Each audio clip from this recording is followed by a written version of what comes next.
함께 읽으신 말씀 마가복음 1장 29절부터 31절까지의 말씀을 통해서 왜 열병에 걸렸을까요? 라고 하는 제목으로 말씀의 은혜를 나누기를 원합니다. 우리 예수님께서 이 땅에서 하나님 나라의 복음을 전하실 때 참으로 수많은 병든 자와 귀신 들린 자를 고쳐주셨습니다. 정말 헤아릴 수 없을 정도로 많은 사람들을 고쳐주셨죠. 그런데 한 가지 특이한 점은 성경은요, 예수님으로 인해서 많은 사람들이 고침을 받았다고 증거를 하면서도 정작 많은 경우 그들이 누구인지는 구체적으로 말해주고 있지는 않습니다. 그저 이런 식으로만 말할 뿐이죠. 한 문둥병자, 한 중풍병자, 어떤 소경, 어떤 안진뱅이, 혈루증을 앓았던 여인, 귀신 들린 자, 이렇게 이름이나 신분 등을 말해주지 않고 익명의 누군가라고 말을 하곤 한다는 겁니다. 그렇다면 여러분 한번 생각해 보십시오. 왜 성경은 이처럼 고침받은 사람들의 이름이나 신분을 구체적으로 말해주지 않는 걸까요? 혹 그들의 아팠던 과거가 탄로날까봐 비밀을 유지하기 위해서 말해주지 않는 것이겠습니까? 아니면 그 고침받은 사람들의 신분이나 위치가 너무 낮기 때문에 그것을 말하지 않는 것이겠습니까? 만일 그것도 아니라면 이런 사건들이 다 거짓된 것이기 때문에, 아니면 미처 그 고침받은 사람들의 그 이름을 파악하지 못했기 때문에 그런 것이겠습니까? 다 아니겠죠. 분명 이런 이유는 아닐 것입니다. 그렇다면 왜 고침받은 사람들의 이름이나 그 신분 등이 나오지 않는 걸까? 그 이유를 생각해 볼 때 그 이유 속에 먼저 생각해 볼 수 있는 것은요, 이런 치유의 기적을 행하신 예수님을 통해서 우리가 알 수 있을 것 같습니다. 곧 우리 예수님을 보시면, 사람을 고치실 때요, 정말 우리 예수님을 보시면 치유 그 자체에만 관심을 가지셨다는 것을 알게 됩니다.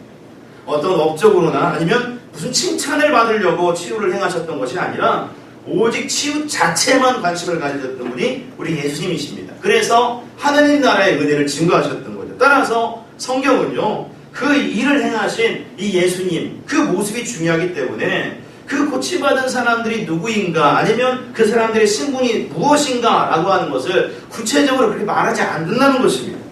또 한 가지 고침받은 사람을 말하지 않은 중요한 이유가 있는데, 그건 바로 이 고침받은 사람이 바로 우리가 될 수 있기 때문에 그렇다는 것입니다.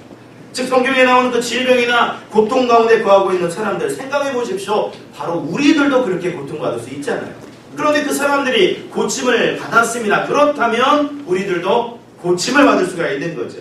그래서 성경은 그 이름을 말하지 않는 것이고 비워놓고 있는 것입니다. 대신 거기에다가 누구의 이름을 넣으라는 것입니까? 우리의 이름을 넣으라는 거죠. 바로 이러한 이유로 성경은 여러 고침을 받은 사람들의 이름이나 신분을 말하지 않는 것을 보게 되는데, 그런데 때로 보시게 되면 이 고침받은 사람의 정보가 고스란히 증거되는 경우도 있습니다. 그래서 더 큰 의미를 주고 우리에게 은혜를 끼치곤 하는데, 바로 그 대표적인 경우가 바로 오늘 말씀에 나타나 있습니다. 자, 말씀을 보십시오. 누구에 대해서 증거하고 있습니까? 예, 바로 시몬 베드로의 장모에 대해서 말하고 있습니다. 내용은 이렇습니다. 예수님께서 본격적으로 하나님 나라의 복음을 선포하실 때 가버나움에 계셨습니다. 이 가버나움은 예수님의 선교 기지라고 해도 과언이 아닌 그런 중요한 곳인데요, 바로 그곳에 예수님이 계셨습니다. 그리고 안식일을 맞아서 회당에 들어가셔서 많은 사람들에게 말씀을 가르치셨습니다. 그래서 1차적으로 보니까 많은 사람들이 그 가르침을 듣고 굉장히 놀라게 되었죠. 그런데 여기에 더해가지고 예수님께서 사람들을 더욱 놀라게 만드신 사건 하나를 일으키십니다. 그건 바로 뭐냐면 그 회당에 귀신 들린 사람이 있었어요. 그래서 우리 예수님께서 그 귀신을 내쫓으시고 그 사람을 고쳐주신 겁니다. 도저히 일어날 수 없는 일이 일어난 거예요. 그러니까 사람들이 더욱 놀라게 돼서 예수님의 소문이 더 퍼지게 되는 상황이 벌어지는데, 자, 그런 상황에서 예수님께서요, 그 회당에서 나오셔가지고 이 4명의 제자들과 함께 시몬과 안드레의 집에 갔다라고 얘기하고 있습니다.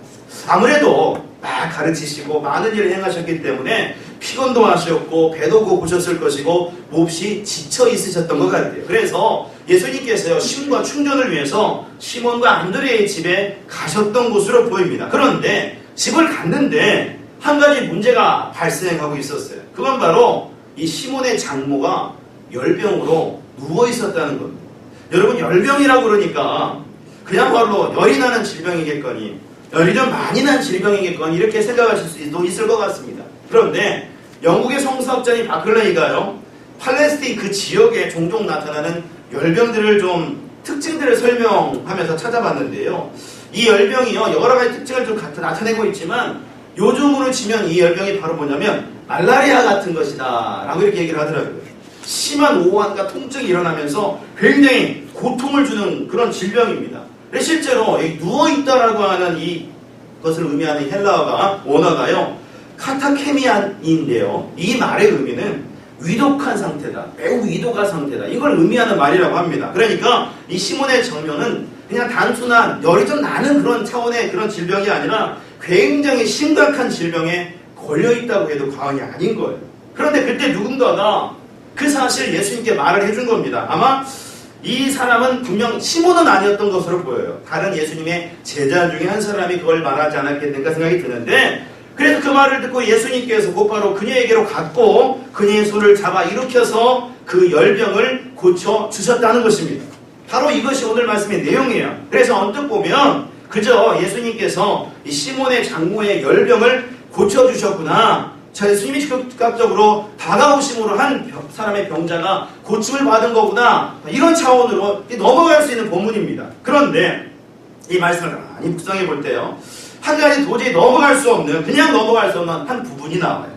일반적으로 한 병자가 고침을 받았다고 하는 그 의미 외에 이것이 뭔가 다른 의미를 우리에게 줄 수 있을 것이라고 하는 그런 것을 생각하게 만드는 구절이 나온다는 겁니다. 그것이 무엇이냐? 바로 31절 말씀을 보시면 거기에 마지막 부분에 나와 있는 말씀이 있는데요. 자, 우리 31절 본문 말씀 다시 한번 읽어보시겠습니다. 함께 읽죠. 시작! 나아가서 그 손을 잡아 일으키시니 열병이 떠나고 여자가 그들에게 수종드니라. 아멘.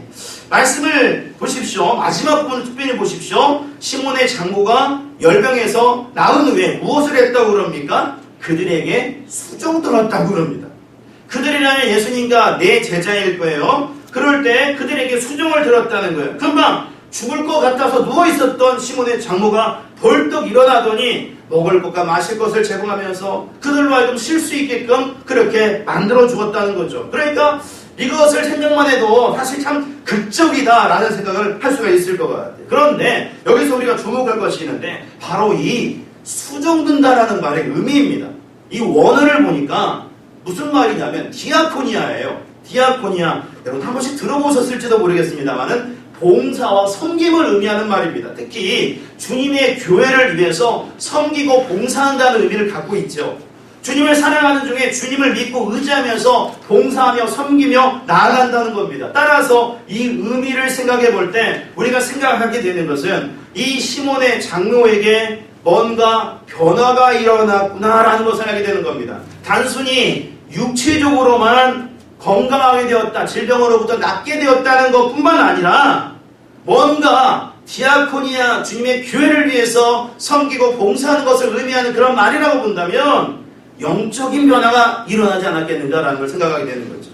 곧 이 사람이 예수님을 받아들이고 예수님을 알게 되었다는 거예요. 이전까지 예수님에 대해서 알지도 못했고 믿지도 않았고 따르지도 않았던 이 사람이 이제는 예수님을 믿고 따르는 존재가 되었다는 것입니다. 따라서 이 사실에 근거해 본다면 지금 이 시몬의 장모가 경험했던 이 열병도 그냥 열병이 아닐 수 있다라고 하는 단순한 육체적인 질병이 아닐 수도 있다는 걸 생각을 해볼 수 있는 겁니다. 곧 무엇이냐면 마음에서 나오는 병이었을 수도 있다는 거지요. 일병, 열병, 열을 다른 말로 말하면 화라고 말할 수 있을 텐데 화병 나가지고 그랬을 수도 있다는 거예요.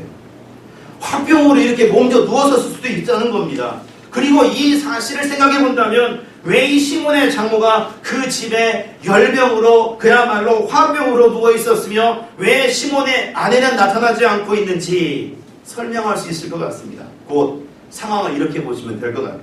원래 이 시몬과 안드레의 고향은요, 요한복음 1장 44절 말씀을 보니까 빌립은 안드레와 베드로와 한 동네 베세다 사람이라 그랬습니다.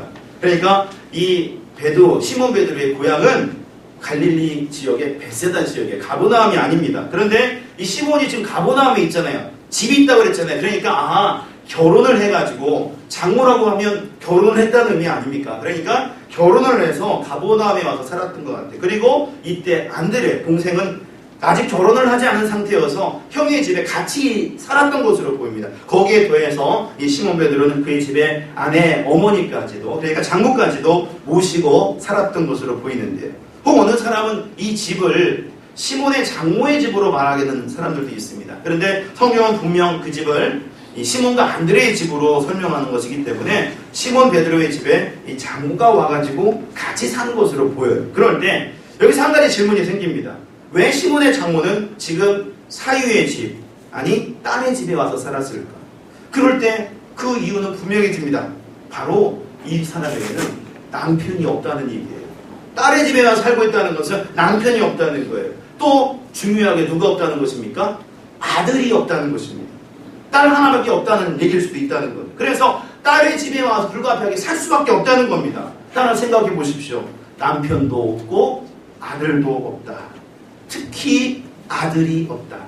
어머니에게 있어서, 한 여인에게 있어서 아들이 없다. 얼마나 슬픈 일입니까?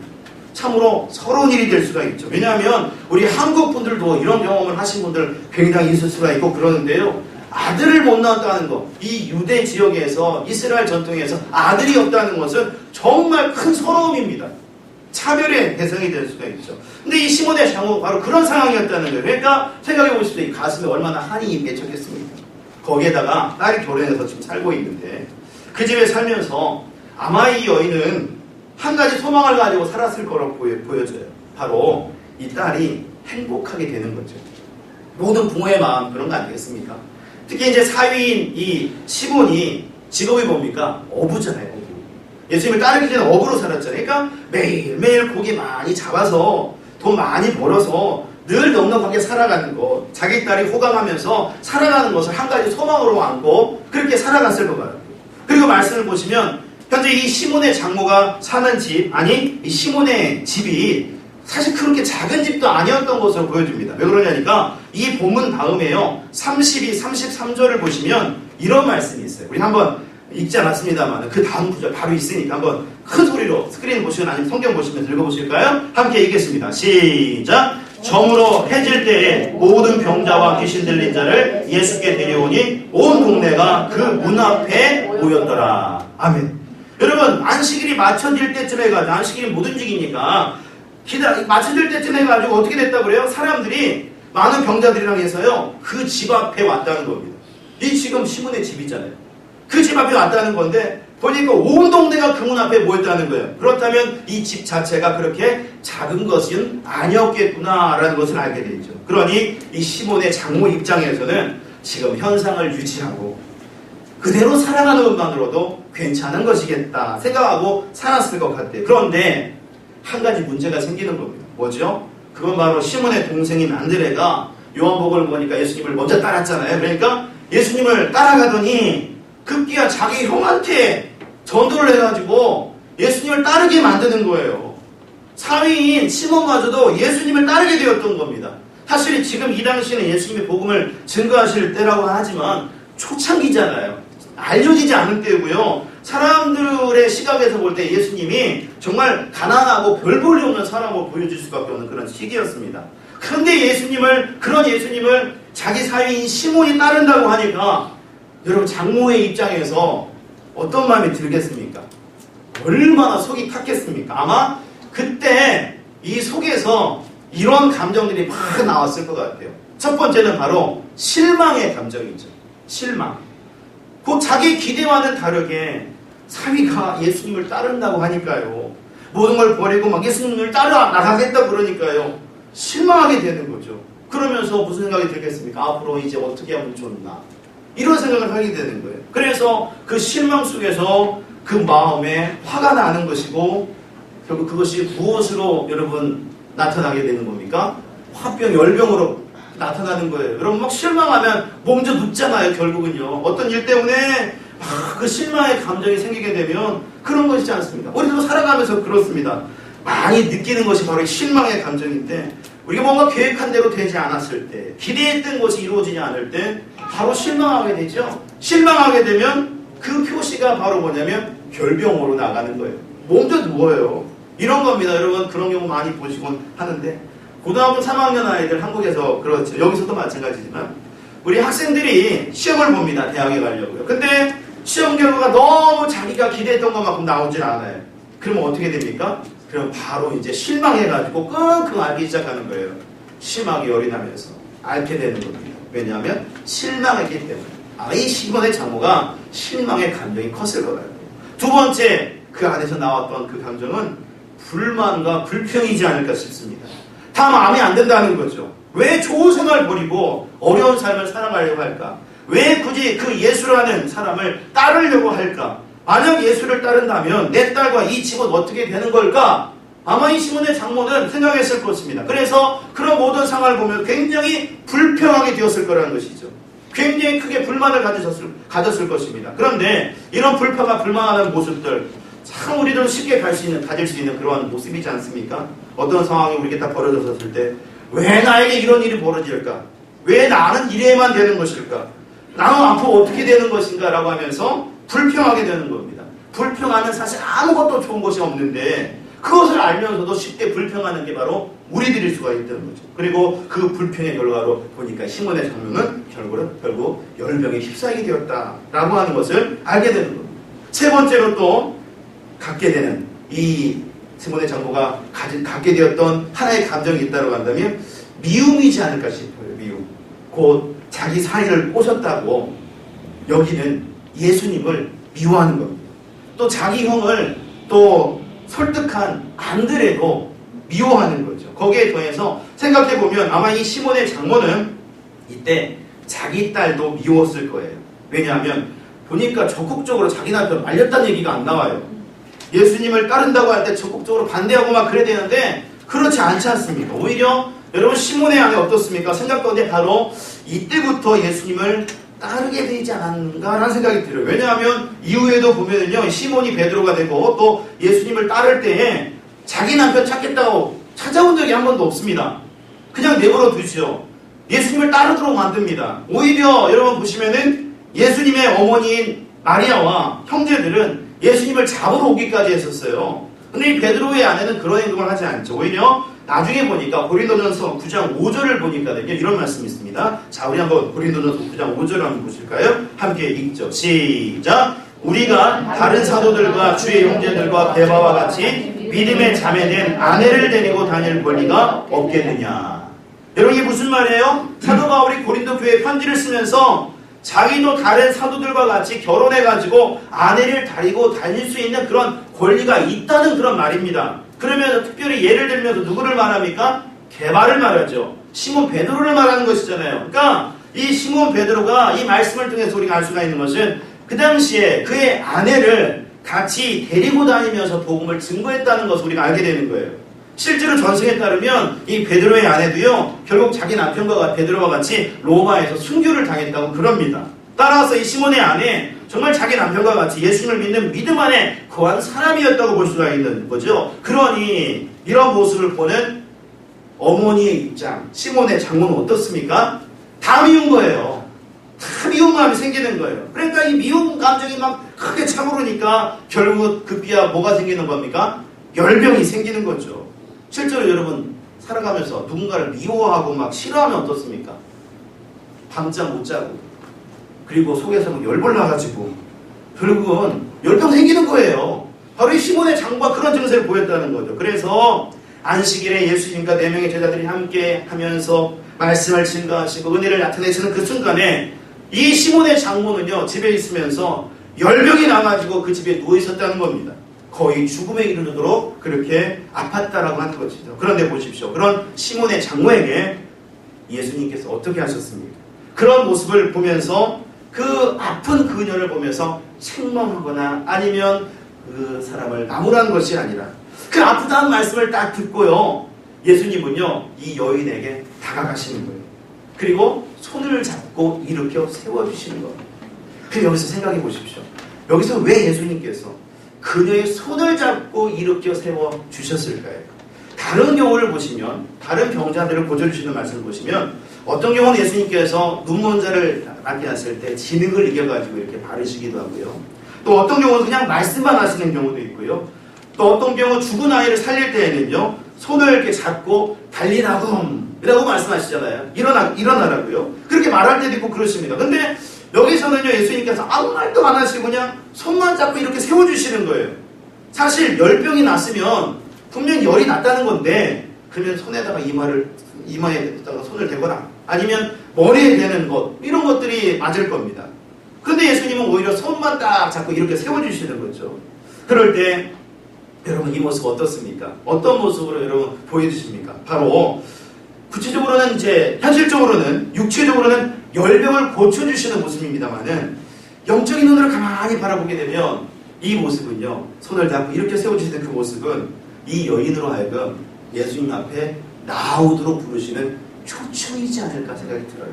아멘. 예수님을 진정으로 믿고 의지하며 예수님을 바라보며 나아가도록 지금 부르시고 계신다는 겁니다. 지금 이 속에 실망과 불평과 불만과 미움으로 가득 차 있고, 그걸 못 이겨서 또 서러움과 갈등 속에 열병으로 가득 차 있는 이 여인을 오히려 예수님은 받아주시면서 끌고 가시는 거죠.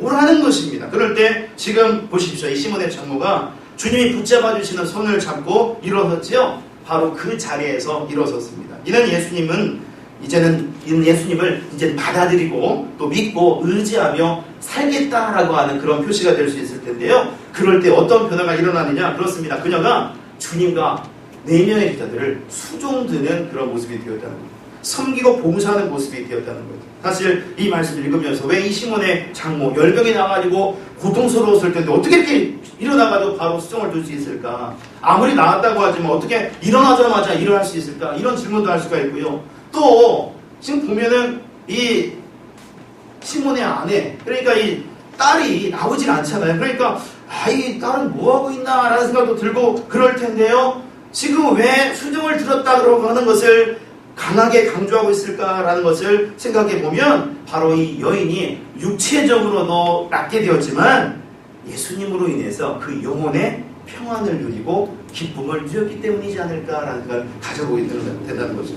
예수님 안에 거하는 삶을 살기로 작정해서 열심히 섬기며 봉사하는 모습으로 나아가는 그 여인의 모습을 우리에게 증거해주고 있다라고 하는 것이죠. 그러니 이 말씀을 통해서 어떻습니까? 우리가 어떤 도전을 받을 수 있습니까? 예, 그렇습니다. 그건 바로 우리들도 살아가면서요, 여러 가지 이유로 인해서 우리 안에도요, 이런 실망과 불평과 불만과 미움의 감정이 생길 수 있습니다. 또 그것은 표면적으로는요, 어떻게 나타나느냐? 열병으로 그것이 나타날 수가 있습니다. 몸져 누울 수가 있고요, 그리고 금방 죽을 것 같은 그런 모습으로 그렇게 나아갈 수도 있는 겁니다. 그런 어려움에 거할 수도 있는 겁니다. 그런데 그때 우리들이 기억할 것이 무엇입니까? 그건 바로 주님이 우리를 일으키시기 위해서 다가오신다는 것입니다. 주님이 다가오세요. 그리고 주님께서 뭘 하십니까? 손을 내미시는 거예요. 그럴 때 우리가 어떻게 되겠습니까? 그렇습니다. 그 손을 붙잡는 거죠. 주님의 손을 붙잡는 겁니다. 그리고 주님과 함께 일어서는 것입니다. 내 힘으로는 일어설 수 없지만, 내 힘으로는 가능하지 않은 것으로 보이지만 주님으로는 가능하니까 같이 일어서는 것입니다. 그래서 그 열병을 이기고 주님이 맡겨주신 일들을 감당하며 주님의 은혜 가운데 가는 삶을 살아가는 거예요. 그게 바로 주님이 기뻐하시는 모습이라는 겁니다. 여러분이 여인이 지금 경험하고 있는 일, 이 여인만의 문제가 아닙니다. 가만히 생각해보면 우리들도 늘 겪게 되는 일이에요. 인생 오래 사셨으니까 이제 나는 미움도 초월하고 실망도 초월하고 불평과 불만도 초월한 인생이야, 이렇게 말씀하실 수 있습니까? 아니요. 또다시 나옵니다. 또다시. 그래서 열병을 앓고 누워질 수가 있어요. 그런데 그 순간에 주님이 우리를 잡아주신다는 거죠. 이렇게 세워주신다는 거죠. 그 주님을 의지하며 나가야 된다는 겁니다. 그래서 주님 안에서 은혜를 누려가고 용기를 얻어서 수종을 드는 삶, 섬기며 봉사하는 삶을 살아가는 게 바로 주님이 기뻐하시는 모습이라면, 여러분 오늘 말씀을 통해서 늘 우리의 손을 붙잡아 주시는 주님, 우리를 일으켜 세워주시는 그 주님을 날마다 바라보며 나가는 우리 모두가 되어주시고, 그 안에서 일어나서서 그 가운데 은혜를 누리시고 날마다 승리하며 나갈 수 있는 저와 여러분들의 삶이 되어주시기를 예수님의 이름으로 축원드립니다. 기도하겠습니다. 하나님, 오늘 우리 예수님께서 시몬의 장모를 고쳐주시는 장면을 통해서 그 실망과 불평과 미움의 감정에 따라 열병에 휩싸여서 누워있었던 그 여인, 주님으로 인해 다시 일어서게 된 그 모습을 보면서 우리에게 또한 동일하게 다가오시는 주님을 바라볼 수 있게 하시는 감사를 드립니다. 하나님, 우리의 삶 속에서도 많은 일들로 인해서 열병으로 누워있을 수 있는 그런 상황들이 있을 수 있지만, 그러나 주님께서 그 순간에 우리와 함께 하시고 이렇게 세워주신다는 사실을 저희들 기억하게 하셔서 주님만을 의지하며 나갈 수 있는 우리 모두가 될 수 있도록 도와주시옵소서. 그 안에서 은혜를 누려가게 하시고 주님만을 바라보며 나갈 수 있는 우리 모두가 될 수 있도록 함께하여 주시옵소서. 이 모든 말씀 사랑 많으신 예수님의 이름으로 기도 올려옵나이다. 아멘.